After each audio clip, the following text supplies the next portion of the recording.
Hi everyone, Luca from lgmphotography.co.uk, and in this video I'm just going to do a quick unboxing of the new lens that I've just received, which is a Nikon 60mm f2.8 G ED micro. So this is pretty much a replacement for my 40mm micro that I had. The reason I've changed it is because I want to start using that micro lens onto my full frame, which is now a D800. Replacing D3S that I had, but yes, if you click on this link here, you will see the video I've done of the unboxing of this D800, which was not so long ago. So let's open it and see what's in there. So was there a guarantee? Yeah, something like that, I think. Some contact details. Okay, so I've got a lens hood here, which is good. Very nice. One of the reasons I went for the 60mm is because I don't think I will get much difference in the reach or the how close I will need to get, but because a 40mm on the DX lens is pretty not far from I think it's 58mm the pocket here. So I could actually use the 40mm on my FX lens, but it just wasn't a massive amount of vignetting. It just didn't work very well. Nor like the 35mm, which I tested on the FX body and worked very nicely. Oh, an instruction book.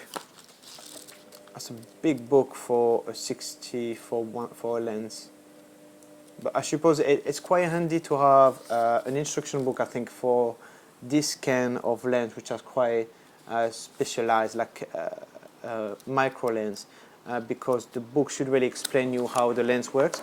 Because what happens is when you're shooting macro, closer you get to your subject, smaller the aperture is going to get. I'm not technical on the reason why, but obviously this will kind of explain you why. I'm sure you can find some video why. Yeah. So the lens feels much heavier and bigger than the 40mm. The 40mm micro look very much like a 35mm f1.8, extremely very close to it. This one is much better. It's made in Japan. It does have the nano crystal coating, which is very good for flare. I've done a few testing before, and it does work. It really works. The ED is the, what is it again? Dispersion. I don't know. It's just, it's good.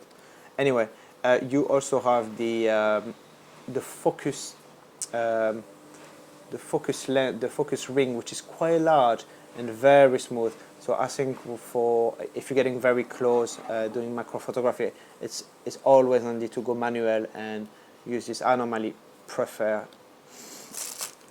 Now the front element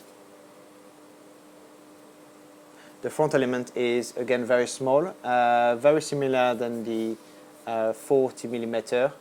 The only difference is this one seems to be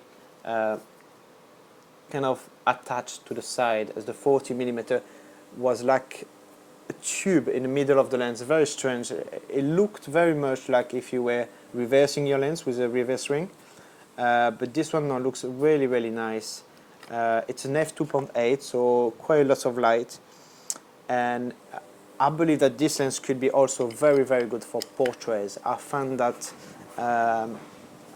macro lenses are always very sharp, so that could be quite nice. Let's have a look. So this is on my D800, and it feels very well, very balanced. Let me see how close can I get. I'm just going to take this away. I'm going to focus on the Nikon lens here and see. Okay.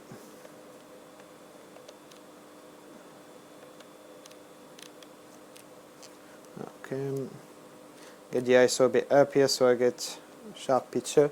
So let's see.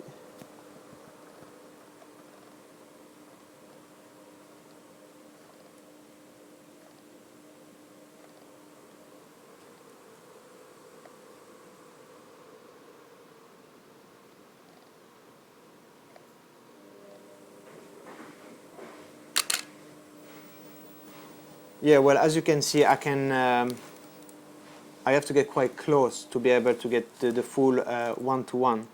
But yeah, it looks good. I mean, I've not done too much to make it look good. I've not think about the lighting or whatever, just to see how it is, and yeah, it looks good. It doesn't have the infinity dial. The 40mm had this, so if you were not gonna do any macro work and you wanted to use for street photography or whatever, you could then change the focus from 20 centimeters to infinity, so the lens didn't go as far back, like if you wanted to get micro picture. That was quite handy. Even if I didn't use it that much, and I know that it was quite handy to be able to have this option, because if you're outdoor, you don't want to take. The 40mm was an excellent lens for everything else than macro. Very good walk around lens. But this one looks like it could also be nice, because, as I say, a 40mm on a DX lens is probably the equivalent of a 60mm. So this could also be a nice walk around lens. It's obviously well made. It is plastic, but it is good plastic. It is made in Japan, which most best lenses are made there. It comes with nano crystal, so it is a. It looks like a good lens, and it looks like I could have do some good work with it. So I'll do a few more testing. Obviously, that was just an unboxing, but I will do further testing and bring you a nice and well-made review in the next few weeks or months, once I have time to test it. But if you have any question in the time being, please post them down below and I'll try to answer them as I'm using the lens. Okay, apart from this, that's pretty much it. So cheers, thanks for watching, see ya.